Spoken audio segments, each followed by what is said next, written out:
બનાસકાંઠાના સાંસદ પદે ચૂંટાયા બાદ ગિનીબેન ઠાકોરે વાવના ધારાસભ્ય પદેથી રાજીનામું આપ્યું છે। ગાંધીનગર ખાતે વિધાનસભા અધ્યક્ષ શંકર ચૌધરીને રૂબરૂ મળીને ગિનીબેન ઠાકોરે રાજીનામું સોંપ્યું। રાજીનામું આપતી વખતે કોંગ્રેસના નેતાઓ પણ ઉપસ્થિત રહ્યા હતા। ત્યારબાદ ગુજરાત કોંગ્રેસના એકમાત્ર ચૂંટાયેલા સાંસદ તરીકે અમદાવાદ કોંગ્રેસ કાર્યાલય ખાતે ગિનીબેન ઠાકોરનું સ્વાગત કરાયું। ગિનીબેન ઠાકોરના સમર્થનમાં નારા લગાવી આગવા અંદાજમાં ગિનીબેન ઠાકોરને આવકારવામાં આવ્યા।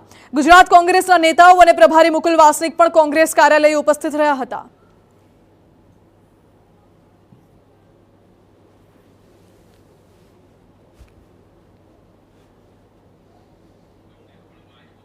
અને મારો મત વિસ્તારને ગૌરવ અપાવે એવું મારું રાજીનામું, એમને ઠેસ ન પહોંચે, એમને કોઈ મેણું ટોણું ના મારે, એમની સાથેનો કોઈ વિશ્વાસઘાત નહીં, કોંગ્રેસ પાર્ટી સાથેનો કોઈ વિશ્વાસઘાત નહીં।